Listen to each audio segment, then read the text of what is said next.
it's good to ask ourselves, is my child in the best environment that suits my child? If not, what are the options around?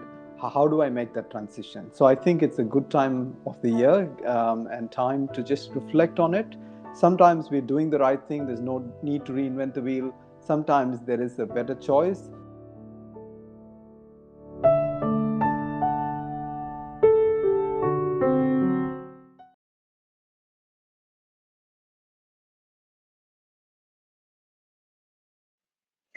Good morning and welcome back to Out of the Box Season 2. And today we are on episode 2. If you're tuning in for our weekly shows for the first time, a big welcome to you all. Remember, you can also catch our past episodes on our YouTube channel. Just go to YouTube and look for Beyond 8, and you will see all our past episodes there. And don't forget to subscribe to our channel so that you get access to the best possible content that will enable you to understand your teenager better and help them to lead a fulfilling life. And you feel free to follow or forward these videos with your friends and fellow parents who you think will benefit from it. All right. So if you were here last week, you remember the focus for us in this season, the Out of the Box season 2, is to help you find the best high school for your teenager. And in that context, we spoke to two eminent guests last week. And we uncovered a lot of secrets about how do you really understand your teenager better. So we had Ushaka and Rama sharing practical tips last week. Again, if you missed that episode, you can catch it again in our on our YouTube channel. Just look for the Out of the Box playlist. All right, what are we speaking about today? We are speaking about red flags you must watch out if you find your child is not really enjoying his or her school experience.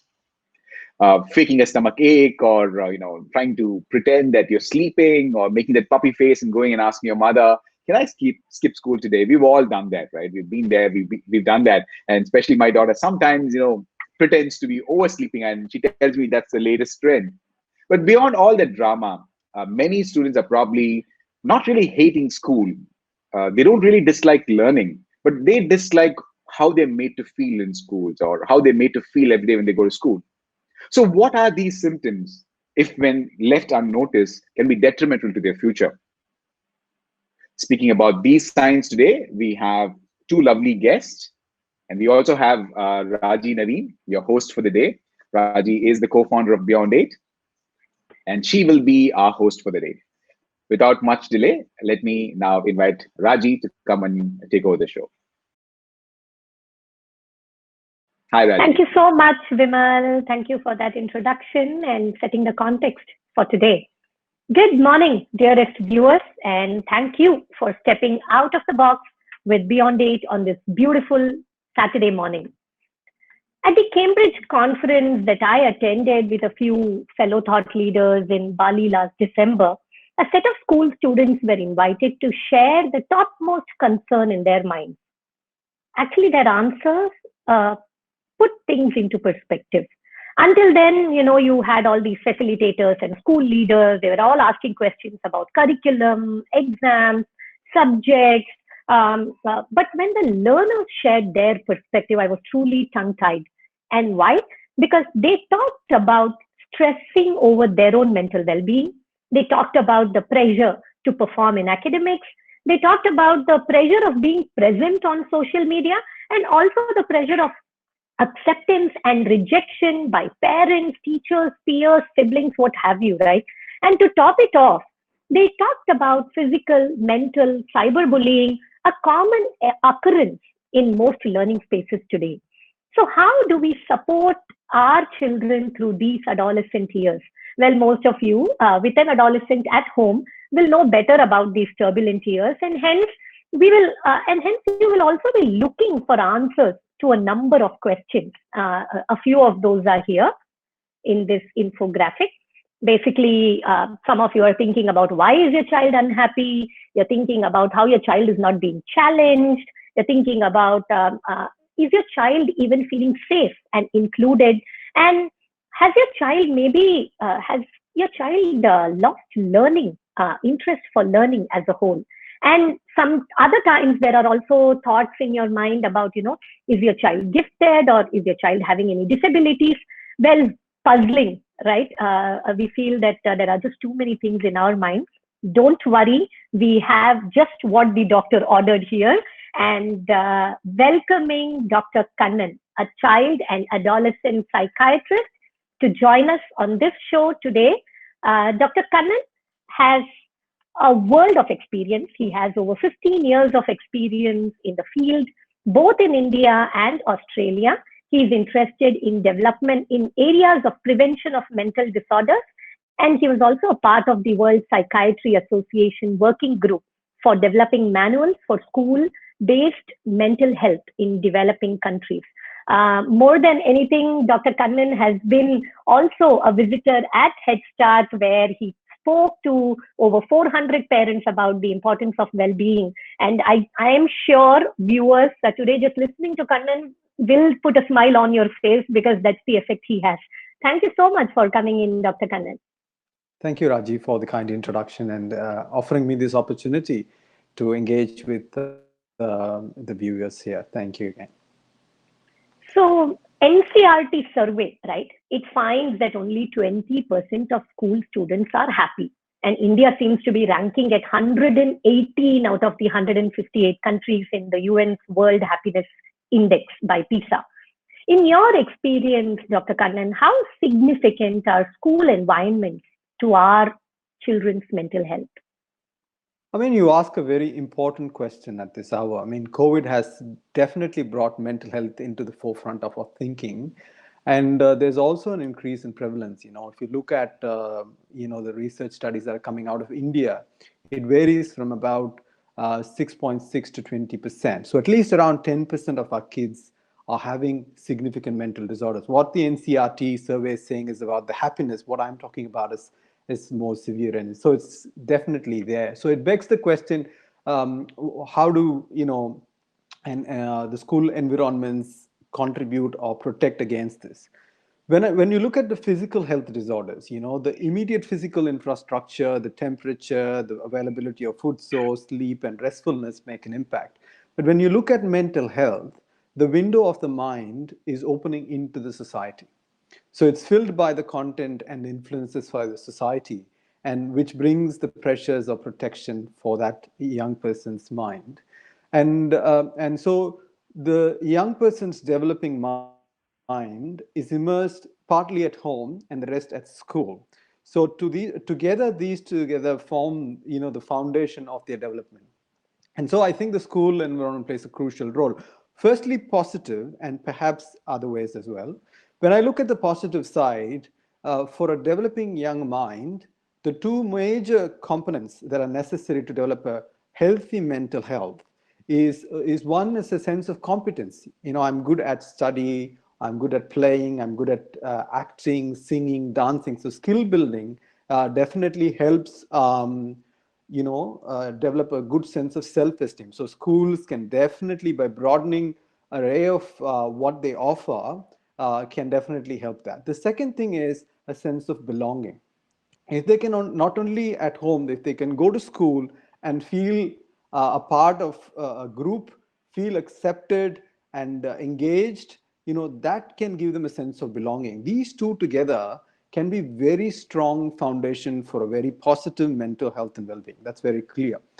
I mean, on the other hand, when things don't go well, I do think when we sign up for a school, I'm a parent myself, I think we're signing up for the ecosystem. I think because that not only imparts education, but it shapes the development of the personality and well-being.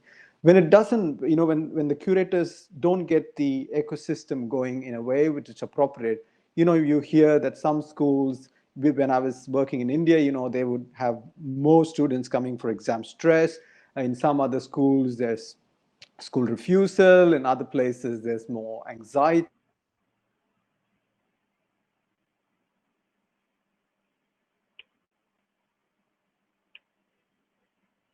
To answer your question, I do think the school environment plays an important role in shaping the mental health of our young people. Thank you so very much. And I think two key words that I take away from that answer is competence, that you spoke about, and the sense of belonging, and the importance of actually developing an ecosystem of an experience for your learner. So, but I think when even when parents do see causes for concern and they do see red flags at home in terms of their children's mental health, they still hesitate to switch schools with the fear that their children will feel uprooted, or they may see adjustment issues. So how much truth is there in this belief? Do the benefits of changing a school outweigh the cons of it? Just let us know about your thoughts. I mean, there used to be a time when someone would start in their kindergarten and go through the school for the rest of their schooling years. And I think given the level of movement across the globe, but for this particular time and the changes in people's lives, I think it's a given that a substantial proportion of students will have to move for practical reasons, for health reasons, and so on and so forth. So as a system, we need to be prepared for such moves. And I think some schools are better equipped than others in welcoming these transitions, in supporting them through. So I think when that process is there, it becomes a lot easier. So I think largely students who change schools can adapt to those new environments successfully and thrive in those new environments with some supports and transition processes in place. In the ideal world, I mean, especially we have to think about some of the uniqueness of the adolescents. As they grow older, sometimes you realize your child has a special talent or a particular challenge, or they need a specific environment to cover for their disability. So I think it is necessary, rather than being apprehensive about it, it's better for us to problem solve and understand how we manage the transition.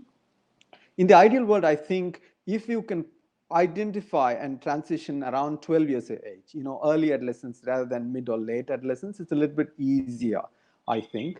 And the group of children you would want to be more careful in planning the transition is if they have educational difficulties, emotional or social difficulties. Now, these groups of children, we know, can have difficulty making the transition. The best way to do that is to be honest with the school that you're going to. Once you've identified the correct ecosystem, being honest with them on what the child's needs are, what the problems are. Often I find that our parents are a bit apprehensive. They think they won't get into that school if they were honest, or they get branded one way or labeled one way. I mean, this leaves the school a bit blind about the child's needs, and it's not until the term 1 or term 2. So I think as long as the parents can be open about what's happening and be transparent to the school, that gives the school an opportunity to problem solve and work through, I think most of the transitions can go well.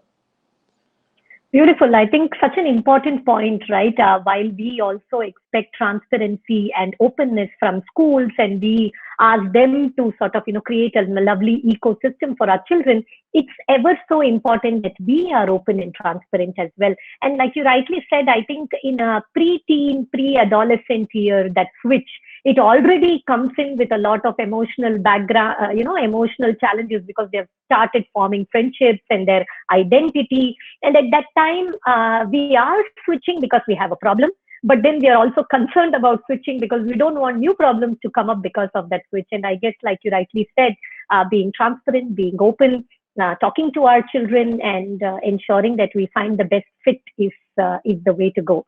And I guess just like how we are talking about children and schools, our government as well, right? India has long focused on student success, but now we are thinking of offering happiness classes. Delhi's education minister, Manish Sisodia, he was charged with implementing the unorthodox curriculum of happiness, right? And it is purported to address the ever-growing concern and levels of happiness and well-being, reducing stress, anxiety, and depression. A lot of work that is being done by the government, at least in the right direction. But then, where does the buck really stop with teenage stress? What can each of us do as parents, educators, and as a society? I mean, firstly, I think a couple of points come to my mind. One thing is, this change from being just a success at school in terms of academics to moving towards a broader goal of well-being and developing the child to its full potential is a welcome move. I think it's also reflecting on how we are moving as in our Maslow's hierarchy as a country, from surviving and making ends meet to now starting to explore, the possibilities of our children. And also increasingly families are in financial situations where they can allow our children to explore with the freedom that they deserve. So I think we're in a good time, and I think we should let go of our inhibitions and let go of our past in a way we open ourselves to embrace the new future and the new possibilities. So I think it's a welcome move that we are in this phase. But on the other hand, I think we're also having to deal with the reality that our adolescents have a greater level of mental health concern than the previous generation. This could be because the parents have lesser time, there are less social supports in the extent, with the lack of extended family support. There's a greater emphasis on the success in some parts of the society still, and the social world, especially with the digital world, has added a lot of challenges. Just to quickly mention, in India, I think in 2018, about 10,149 kids committed suicide. And about 2,000 of them said they committed suicide because of exam problems. And so this is a staggering number. One in, every day, 28 children die. And 1/4 of them have somehow related to school or exams. So there's something not quite right about our educational system, and I think it's very important that we ask ourselves, what is it and how should we respond? Even in Tamil Nadu, I think once they started changing the exam questions, the exam pattern where they can have another exam in 2 months, I think it reduced some rates. So I think these are things we need to think. So it's an important question. I think your question is, to be more specific to your question, where does the buck stop? Who really needs to start? I think the society, without a doubt, influences the young minds. But I don't think that's where the change will begin. I think as a parent, I cannot wait for the society. I can't even wait for the educators to get moving. And they don't have, the focus of my child. So I think the onus has to be on the parent to say, without getting into an accusatory, blaming mode, understand what is my child's need? Where is my child? What sort of schooling system and support does my child deserve and need to thrive? I think if more and more parents start doing that, then it will allow the educators to focus on that, because I think they have competing priorities to demonstrate that they're achieving excellence in the eyes of the society. And they have, hundreds, if not thousands of children to cater to. So I think it's unreasonable that they would be the first movers. So I think the parents have to move, and then the educators hopefully will be able to follow and respond to the needs. And as this voice gets bigger, I'm hoping we can create a change in a domino effect. But it will have to perhaps start with the parents, is my response. And I think taking on from where you're talking about, you're basically saying that the first priority, preference and change really lies on the parents' mind. And like you rightly said, I think what are we going to focus on is something that we need to think about, right? So are we going, what are the right questions that we will ask? Are we going to say which curriculum will help my child? Or will my first question be, who is my child? What does my child like? What are the things that motivate my child, and what are the interests? And that's what we do at Beyond 8, right? We try to we focus on the learner because we feel that the learner's voice is completely missing in this ecosystem. And while we have spent so much time in developing the best activity and the best curriculum and trying to bring in best practices from the world, somewhere there we have lost track of the learners themselves. And I think you're bringing back focus to the learner by saying that parents, you're the one who knows your child the best, and try to see what motivates them and interests them. I think while it is a daunting task for parents because they are bombarded with so many messages and so many things that they need to think about, but I think to keep it simple, they need to just listen to their children and focus on their well-being rather than thinking about which curriculum or school or something else. That is the next step, right? So work begins at home. Super. So One more question for you before we bring in our second guest. But this question is something that I am very excited to ask you about, Kannan, because it talks about the expansive and positive approach in the nature of the work that you're doing. Especially, first of all, teachers, we have to do a lot in our classrooms and thinking about well-being of children. But psychiatrists like you, and usually people come with a problem to you, and hence it's so much more difficult to have a very positive attitude and approach and a positive belief in your work. So would you like to talk about the latest focus in your work? I mean, one thing that I was sharing with you the other day is we're moving towards, looking at a possibility of creating a future where we will be able to prevent these mental disorders. There are dot points in research showing that that's definitely possible, which has really given us a lot of optimism. Be it looking after pregnant mothers, that's one single group where we can give our children a head start. So that's a big area where you can make a huge difference. And that piece of evidence is already out there. It's a question of connecting the dots. The other in terms of is working with schools and young people. Now, when we were starting to do this, there was a lot more research on treating people who are already unwell. And that's what we kept doing. And then the research started looking at, okay, can we identify a little bit early and sort of prevent them from going through to that trajectory? So I think there is a lot more work happening and they're showing varying degrees. But what's more exciting is, can we get to a point where we can stress-proof, develop a sense of well-being so that they can actually embrace what's coming up and respond rather than becoming slavishly reactive to circumstances. And I think in individual clinical populations, in small sectors, we're able to see that we can develop individuals who are not just, waiting to be reactive and, buckle under the stress, but can take on the issue and deal with it very positively. So it's given us a lot of hope and enthusiasm that, we should be able to create our next generation who are so, more sound in terms of mental health and well-being. And I think there are lots of people working on this because, as you mentioned, this is an area of focus and interest for many countries and across the globe. And so we're working in terms of with the WPA, there's a Cities Rise initiative, which is sort of very keen to do that school-based work. So I can see lots of lines towards one common goal of creating, human beings who are really sound in their health and well-being. That's actually very reassuring to know that there are so many people working on this, and I'm hoping that this whole effort can be scaled and we really see the impact in our children, right? We have a question here from Shanti.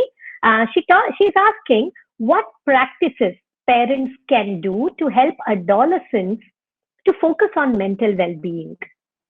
I mean, it's a really good question. I think it talks to the point we are discussing. One thing is, if we can get them up physically sound, there's no two ways about it. Sport used to be an everyday thing when I was growing up. Now you have to book a class, you have to enroll in a program. So the simplest thing you can do is to get the adolescent engaged in some sort of sport and physical well-being. It's very clear for us to build these individuals who are robust, we need them to be physically robust. And once they get to that point, then the question is to try and identify some simple skills. There is a project that's going in Maharashtra which teaches young people on problem-solving skills. Instead of buckling under the pressure and stress, there are very simple ways, self-help techniques. You could email us back and I can link you up with sort of resources that you can simply teach adolescents just to stop and break things down and solve problems. The other thing that they struggle with is relationships, navigating friendships, parent-adolescent issues. So that's the other subset that they struggle with. Again, you could, in phases, show them how to manage and navigate interpersonal challenges. And it's not something that happens, it's not done formally. It's you somehow have to pick it up. We tell our young people, why are you angry? Don't be angry. As if we know how not to be angry and we can be without anger. So it's about breaking what we want them into tasks that they can learn and show and how they can be done. So if I was a parent of an adolescent, my child is not an adolescent yet, I'm looking at making sure that they're focused on some sport, they're a part of a more positive, developing peer group. So I'd be very keen on keeping an eye on their peer group, making sure I know the parents are there. I'll try and keep a very open and transparent connection with them, even as they are sort of morphing and changing, and our relationship itself may be dynamic. I would try and focus on that. And then when necessary, when they need me, I'll be stepping in to provide some tips on problem solving or relational issues, and or point to sort of resources that can help them. That would be one way of doing it. And I think you bring the focus back to understanding the peers of our children and their families, right? Which is, first of all, in this busy life, we are not even able to understand our children. And then you're talking about the next set of, how do we know their peers and their families? And it's ever so important, right? And I also know that about your work with Nalanda Way, you had developed this art kit for children's mental well-being. It was something that we shared with all our parents as well. And I think your work is, in that way is being shared, and I'm hoping to have it put up on the Beyond 8 website also after this conversation. But many of our parents at Head Start Learning Center, gave very positive feedback about giving those art-based kits for their children. So be it adolescents, be it whoever, art is something which is so healing. And definitely appreciate the work that you have been doing in that. We seem to have another question. This will be the last question before we bring in our next guest. She's waiting to join us in this conversation. But the question here is from Sujata, and she says, what are your views on schools that start off with a great methodology but end up turning unsuitable because of hiring teachers who may be a misfit to their ideology and approach? How do you think they can act on this objectively? So this is a question for how schools can maintain our culture. Oh, this is more a question for schools. I think in research, we use the word fidelity, So somebody has a great idea, you convert that into an intervention, it works. But then you have to, when you scale it up, you need other people to be able to do it exactly the way the founder did. And that's never easy, never easy. And when it comes to subjective things like teaching and coaching, even harder to do that. So one way to do it is to create a peer supervision. So you have an opportunity to learn from each other. I mean, the obvious thing would be to try and see if you can get the right talent. That's not always easy. That is not always easy, believe me. So I think you've got to work with what you get. You create a peer structure and see if your culture can percolate and influence that. And then you want to think, is it an attitude issue, or is it a technical learning issue that you're dealing with whatever person you're dealing with? And depending on that, you try and see if you can improve that in terms of individual one-on-one support, either in terms of attitude or their actual need. Another way that we try and do in our programs is to try and standardize the content. This is a big headache for us when we're doing research. We're doing some therapy. We don't know how to standardize it. So with the audiovisual aids and modules and manuals, there is a way to standardize content and even delivery. But depending on the ideology of the school, you don't want to stifle the teacher's creativity and defeat your purpose. But these are some ways you could sort of try and curate and keep up, the ideology that your school wants to do. It's not easy, but it's something that you want to keep up, because that's what's feeding the school environment. That's what's creating the ecosystem. That's what's making the difference.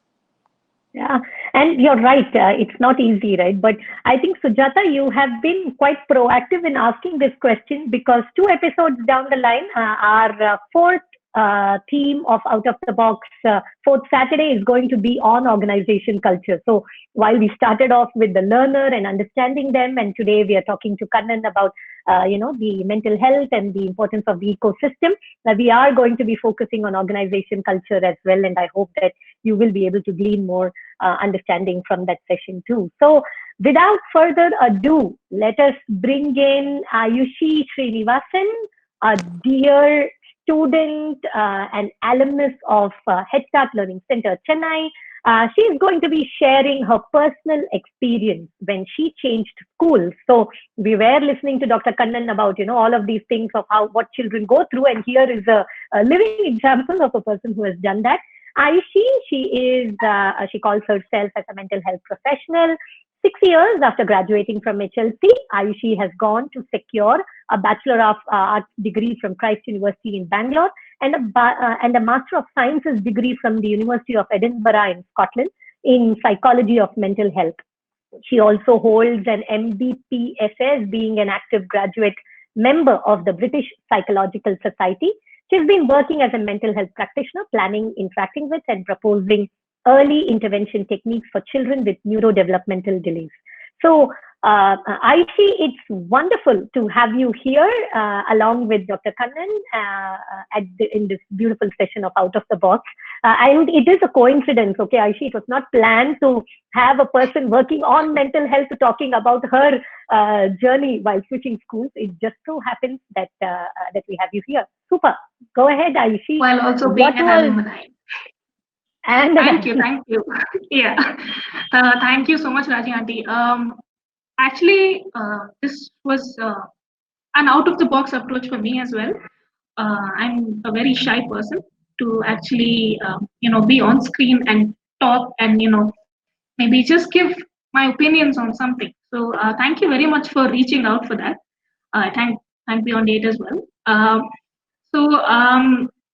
I think when I did when I was listening to Dr. Kannan giving his inputs on certain things, I actually noted some things down, and those things, they stuck with me because that's probably what I was going to address as well. When he did bring up competence and a sense of belongingness, when it came to shifting schools for me, it was more of a sense of belongingness. Where you want to feel that you belong, but you're also a 15-year-old who is thinking, say, okay, am I going to fit in? There are a lot of other social pressures that come in when you have shifted schools, and for me, I've shifted about 5 schools before I joined Head Start, and that was something. Change was not something new for me, but the fact that I was shifting another school and I had to go through that process again, that was challenging for me. So yeah, there were 2 things that I thought stood out. One was when I did come in, I shifted from a CBSE curriculum to an international curriculum. So that was a big shock for me. I'd say a cultural shock as well, because it wasn't difficult for me. It was more, how do I approach this? I am not used to approaching a particular curriculum. For all that it has done for me, it has given me the confidence, and it has given me a lot of a boost in my self-esteem to actually speak, have great communication skills. In terms of personal growth, I think when I shifted to Head Start, I got that. That was something that I was really grateful for, and I still am. Beautiful. I think you touch upon self-esteem, Ayushi, which is again related to competence and self-worth and belongingness. Self-esteem pretty much comes directly in line. But what was the real reason that you switched schools, Ayushi? What prompted your parents to make the decision to switch schools? And that too, you switched at 11th grade, right? At 11th grade, yeah. It was a very crucial time of switch. So initially, when I was in my 9th and 10th, I always had this clarity that I wanted to do something particularly with my interest, something I was good at. And I identify myself as an empath. So I did not want to waste my skill, that's a very unique skill. I did not want to waste that and maybe end up in a rut, say 6-7 years down the line, where I'd go for a 9-to-5 job, and I'd just go like, yes sir, no sir, no sir. Where I didn't like that. I didn't like the concept. And what prompted me mostly was, I think it was something to do with how open my parents were to listening to me. I wanted to shift schools because I wanted something that would focus on me and my personal growth. So I could go on to, uh, not regret it later on. I wanted to do something I was good at. And my previous schools did not offer that part. That was the only thing I was looking for. While I got a lot of experience was in my previous schools were quite enriching in terms of co-curricular activities and the group sizes, the interactions I had in my previous schools were you know very rich.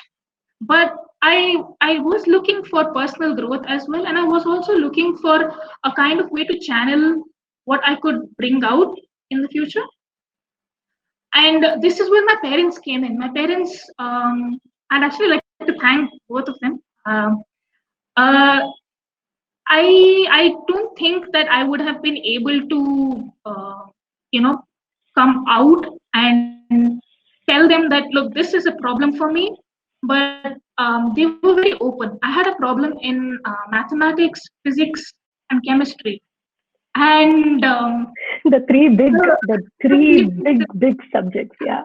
yeah, and I think my dad and my mom, they knew for a fact that, look, I know you have a problem, but just bite your teeth and get through 10th with all these three, and then we'll see what we can do later. And it wasn't easy for me because my dad was very open about shifting schools. We had a very professional talk. We sat down in the living room one day, and he was like, "Okay, what do you want to do?" And I said, "So psychology is what I want to take up." And he said, "Okay, great, I support you 100%, but I want you to, I want you to get me a list of schools, and I want you to do this thorough research and tell me what your scope of psychology is in India or maybe abroad." And I for a 15-year-old, I was like, okay, research, what? I'll have to actually give him a paper and say that, okay, this school is good, this school is not good, or this is what I'm looking for. But I think that really helped me, get my thoughts into clarity at that moment. And that sort of a conversation and that environment created by my parents was something I'm really grateful for, I because think they were willing to very, listen. very, I think key points that you're touching on, Ayushi, which I hope the viewers are also paying attention to. And first thing, of course, you're talking about the ecosystem that your parents are creating at home to ensure that they are listening to you. Yeah. But the second most important thing you talked about was, Ayushi, in your school, it was not like you were having a problem with the school. It was not like there was some, major things happening. It was you were having Yeah. a beautiful experience. You had a wonderful peer group. Yet you wanted to do something of your choice. You were not being Yeah. what you say, influenced by your peers, and you were so clear that Yeah. 5 years down the line, I don't want to believe that I'm doing something that I don't like. And this is a rut that teenagers fall into very often. They do things because their peers are doing. They do things, they don't change only because of the fear of losing out on friendships and relationships. And it's true because it's so important at that age. But having that very clear focus on, I want to do something, this is my interest, and then approaching a research based attitude towards, ensuring that you're able to pursue that. And pretty much you're telling the Beyond 8 story, right? What we are saying is, Yeah. it's not about anything but your child's passion, but your Yeah. child's Yes. interest, and about the learner. Because we may have 100 reasons why we may tell a person not to pursue their dreams. We may tell them plan A Exactly. doesn't seem good, plan B, physics, chemistry, no, you're not doing it. How can you even survive in this world? Let us do that until college. After that, maybe 30, 40 years Yeah. down the line, you can do whatever you want. So all of these wrong messages actually leads to a depletion of our emotional capital as a country itself, right? I think Dr. Kannan will readily Correct. agree with that fact. And I guess you're showing us the way by saying how a young kid, a ninth grader like you, was able to make that disconnect, literally to be able to see that so pragmatically and take that right call. Really thanking you for sharing that insight, Aishi. And the next question that follows, I know that your parents, and we have such high regard for them because of the reason that they heard you and your dad was able to, sit in that living room and have that conversation. How many of us really do that? How many of us listen to our children? We are usually done, telling them what they should do. So, but how did life change for you, Aishi, when you changed the school? So you said you talked about the process of why you wanted that change. So now talk about the change. So after that whole debate about no MPC, no BPC, and then okay psychology, and then I came into school one day and just to take a look at the school, and I went back home and my dad had come with me, so he was like, "Is this what you want?" I said, "Yeah, the environment looks really open. I mean, the physical appearance of the environment, it looks really open." And the first change that I had noticed was me calling my teachers auntie and uncle, right? So,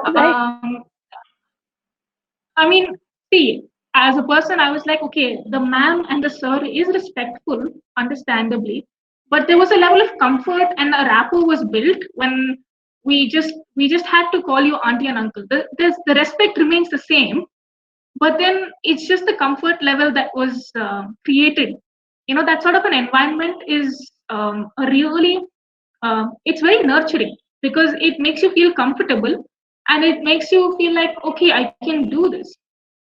And one of I can say this very confidently that my reality was reconstructed when I did join my HLC. So one of the main things I had when I joined was my preconceived notions about how an international school is supposed to be, and how where I come from, I'm a really grounded person.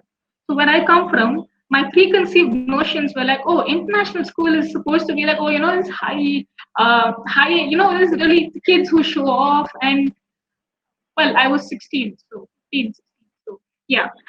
Uh, but I was proven wrong, constantly on a daily basis as to how hard we actually had to work when it came to academics, especially, and that was my focus throughout. Throughout, my focus was my academics, and I've built a strong set of friends even from school, and I still keep in touch with them. So that's sort of a relationship that we are building that tends to influence you later on in life as well, because shared experiences, peer group, there's lesser peer group pressure. That was one of the biggest positives that I got out of my school shift. When I did join HLC, I'll say this in a very personal way. There was no bullying. Okay, and this is one thing that I have noticed in my previous schools. Uh, and there's no point in me naming schools at the moment, but it's not about you're wrong and I'm right, but bullying is something that has come up because that children have not been able to address while they have a connect with their parents. They've not been able to talk to their parents about it openly. So I think that's one of the things I really liked about HLC is that they were very open. And that's something. Yes. So I think you pretty when you spoke about bullying, I'm happy that you didn't have that experience. But I will also be honest in saying that no matter which school you are in, no matter what school it is, many times bullying goes unnoticed, no matter how much connection you have. So, it's a nice thing that you didn't have that experience. But I know so many out there who go through it, and it's a journey, right? We're all trying to fix that problem. But from what you're saying, what I'm taking away is that the process that you took towards bringing about that change, then the realization after coming into a new space, adjusting to the new way of living per se, and also being daunted by the whole focus on that curriculum, a different curriculum change, and all of that. There are just so many things that are going on in a teenager's mind, and I hope that as parents,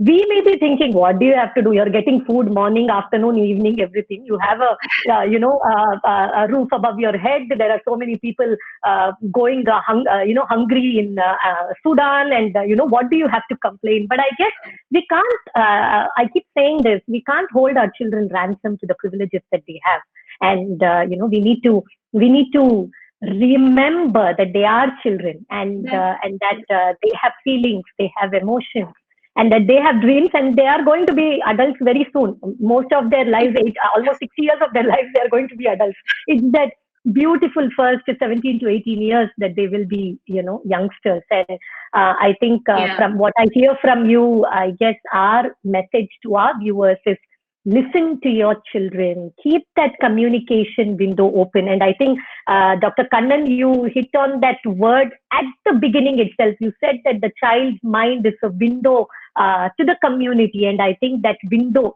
be it a window to the community or be it a conversation window with the parent, it is just so important to have that conversation open. And like in Ayushi, your case, where the transition had its own positive and negative effects, but how we, walk that journey with you. So any 2 or 3 tips, Ayushi, for our viewers, parents, and also children before we go on?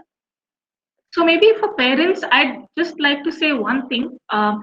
You know what? You're doing a great job, but please just try to listen to your child instead of giving your opinions out.